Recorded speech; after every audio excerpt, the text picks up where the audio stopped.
अवकलन के पहले लेक्चर में आप लोगों का स्वागत है।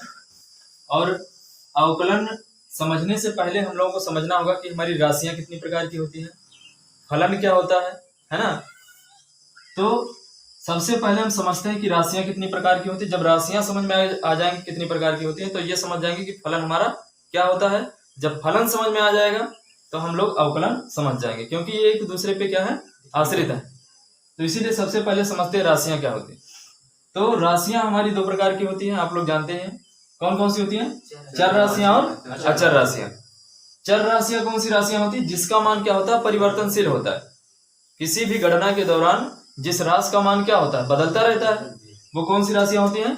चर राशियां होती हैं। और अचर राशियां कौन सी होती हैं? जिसका मान गणना के दौरान क्या होता है, बदलता नहीं है। उसका मान क्या होता है, वो फिक्स रहता है, वो बदलेगा नहीं। यानी जिसका मान बदलता रहेगा वो क्या होगा, चर राशि होगा। और जिसका मान नहीं बदलेगा वो क्या होगा, अचर राशि होगा। यानी किसी भी गणना के दौरान या किसी भी गणित की संक्रिया के दौरान जिसका मान स्थिर रहता है, चेंज नहीं होता है, उसको हम लोग कहते हैं अचर राशियां। और जिसका मान क्या होता है, परिवर्तनशील रहता है या बदलता रहता है, उसको हम लोग क्या कहते हैं, चर राशि कहते हैं। और चर राशियों को हम लोग जनरली किससे दिखाते हैं, अंग्रेजी वर्णमाला से। X Y Z A B C D है ना, इससे हम लोग दिखा देते हैं, एक्स वाई से। और जो हमारी चर राशियां होती है ये हमारी दो प्रकार की होती है। एक तो होता है स्वतंत्र चर और एक होता है हमारा क्या, प्रतंत्र चर। अब स्वतंत्र चर क्या होता है और प्रतंत्र चर क्या होता है? जैसे आप लोगों ने एरिया निकाला होगा, घन का आयतन निकाला होगा, है ना, घनाभ का आयतन निकाला होगा। अगर मैं घन का आयतन निकालता हूं, किसी भी घन का आयतन निकालता हूं, मान लीजिए हमारे पास एक घन है, ये हमारे पास एक क्या है, घन है। और मान लिया इस घन की भुजा क्या है, यक्स है। तो इस घन का जब आयतन निकालोगे तो क्या होगा भाई, लंबाई गुणे चौड़ाई गुणे, क्योंकि भाई इसका टोटल डायमेंशन जो होता है सेम होता है, लंबाई चौड़ाई ऊंचाई तीनों क्या होता है, सेम होता है घन का। तो इसका जब वैल्यू निकालोगे तो क्या आएगा, एक्स क्यूब आएगा। आएगा कि नहीं आएगा, समझ में आया? तो कहने का मतलब ये है, स्वतंत्र चर क्या है और प्रतंत्र चर क्या है, समझने के लिए हम इस घन का उपयोग कर रहे हैं। तो अगर मैं x का मान 1 रख दूं या 2 रखूंगा तो b का मान हमें क्या, अगर मैं 1 रखूं तो b का मान क्या मिला, 1 मिल गया। अगर मैं x का मान 2 कर दिया भाई तो b का मान क्या मिल गया, x का मान 3 कर दिया तो b का मान 27 मीटर क्यूब, जो भी रहे ना, मीटर क्यूब सेंटीमीटर क्यूब। तो कहने का मतलब ये है, जैसे जैसे मैं x का मान चेंज करता हूँ वैसे वैसे b का मान क्या होता है, चेंज होता है। अगर मैं बात करूं एरिया की, जैसे मान लीजिए एक सर्कल ले लिया आपने और इस सर्कल की एरिया क्या है, a, तो एरिया बराबर क्या हो जाएगा, पाई आर स्क्वायर। अगर मैं इस सर्कल की रेडियस की वैल्यू को घटाता या बढ़ाता हूं तो इसका एरिया घटेगा या बढ़ेगा, है ना। तो कहने का मतलब ये है कि अगर आर की वैल्यू आपने चेंज किया तो ए की वैल्यू क्या हो गई, चेंज हो गई। यानी ए जो है वो निर्भर हो गया किस पे, आर पे, कि आर बदलेगा तो ए बदलेगा। तो और आर किसी पे निर्भर है, आर तो किसी पे निर्भर नहीं है। तो जो राशियां किसी के ऊपर निर्भर नहीं होती हैं और चर राशियां होती हैं उसको हम लोग क्या कहते हैं, स्वतंत्र चर कहते हैं। तो इसमें आर क्या हो गया, स्वतंत्र चर। इसमें x क्या हो गया, स्वतंत्र चर हो गया।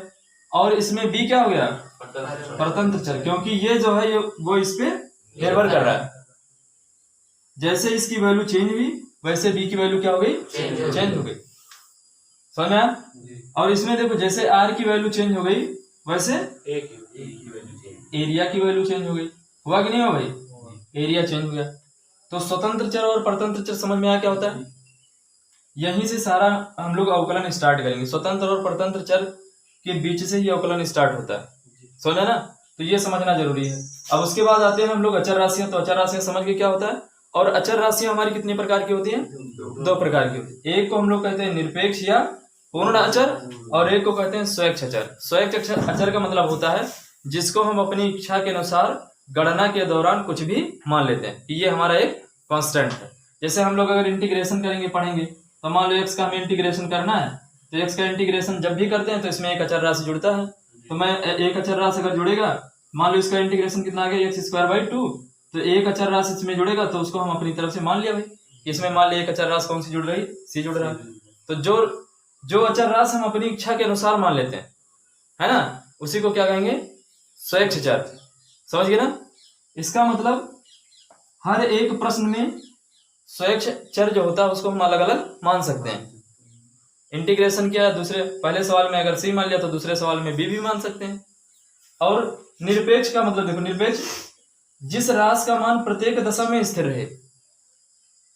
जैसे एक सवाल लिख दिया x प्लस का 5 y बराबर, तो 5 जो है कहीं भी लिखोगे वो 5 हर एक क्वेश्चन में 5 ही लिखा रहेगा, हर एक प्रश्न में। बताया नहीं, जिस राशि का मान प्रत्येक दशा में क्या रहे, स्थिर रहे।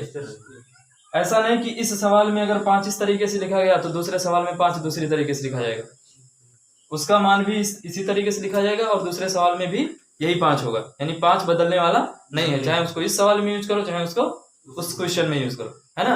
यानी प्रत्येक दशा में उसका मान क्या रहेगा, स्थिर रहेगा।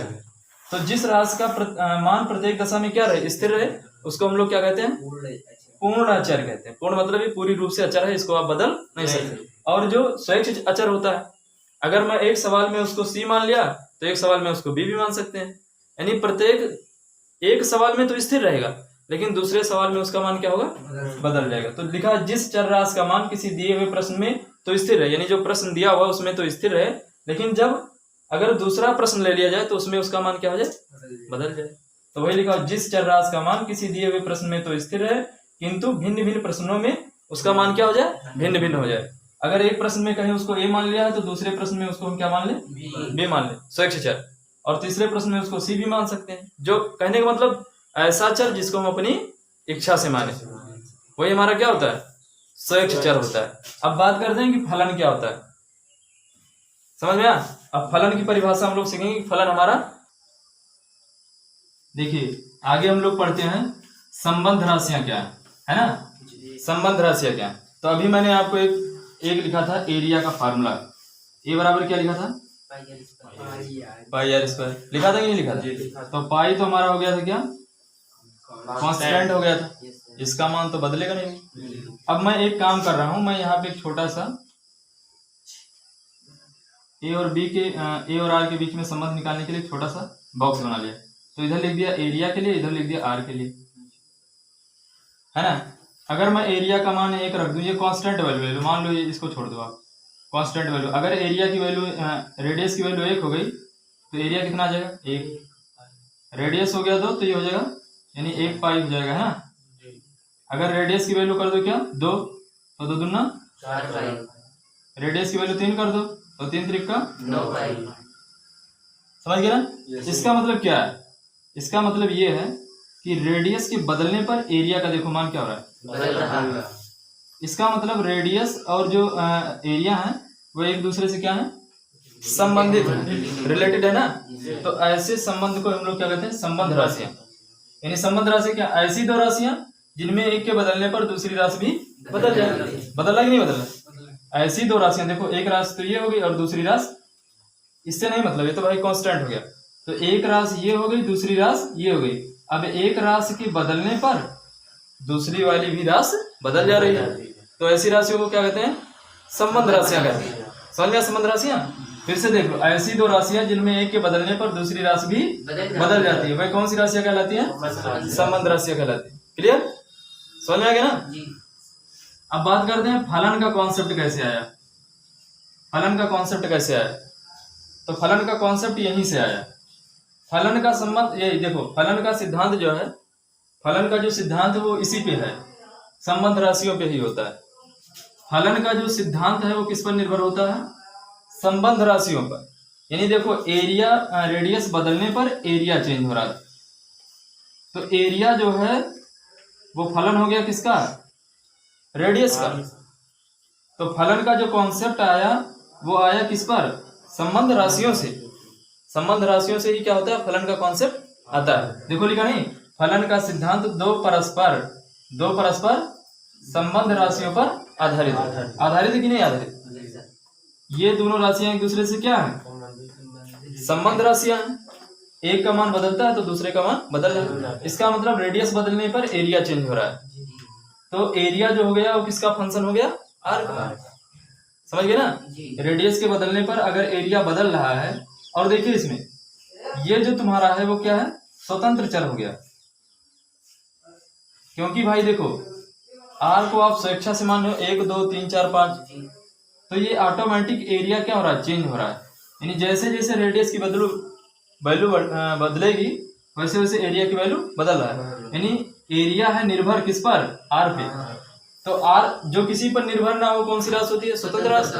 और आर ए हमारा क्या हो गया, प्रतंत्र चर हो गया। ये स्वतंत्र चर हो गया और ये प्रतंत्र चर हो गया, समझ गए ना।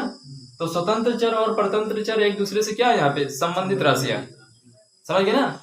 तो वही होता है फलन का सिद्धांत जो होता है वो किस पर आधारित होता है, संबंध राशियों पर आधारित होता है। अब फलन होता क्या है उसको हम लोग देखते हैं, फलन की परिभाषा क्या है।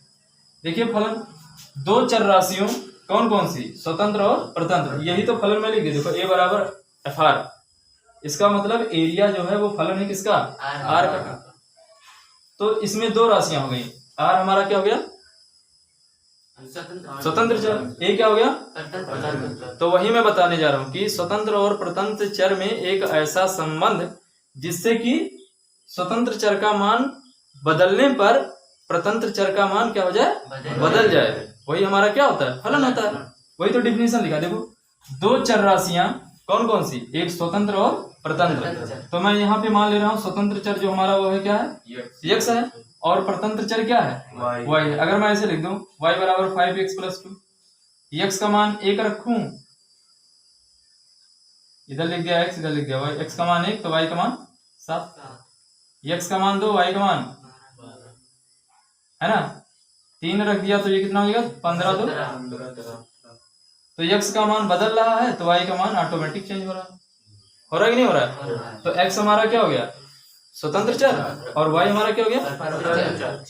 तो स्वतंत्र और प्रतंत्र चर है ना, देखो लिखा दो चर राशियां स्वतंत्र चर और प्रतंत्र चर किसी नियम f के द्वारा, ये देखो f के द्वारा इस प्रकार संबंध हो कि x के प्रत्येक मान के लिए y का मान क्या मिले, एक निश्चित एवं एक अद्वितीय मान मिले। एक निश्चित और एक अद्वितीय मिला कि नहीं मिला, एक निश्चित मान फिक्स हो गया ना। r की वैल्यू अगर पता चल गया तो ऑटोमेटिक ये जो y है वो फिक्स हो गया।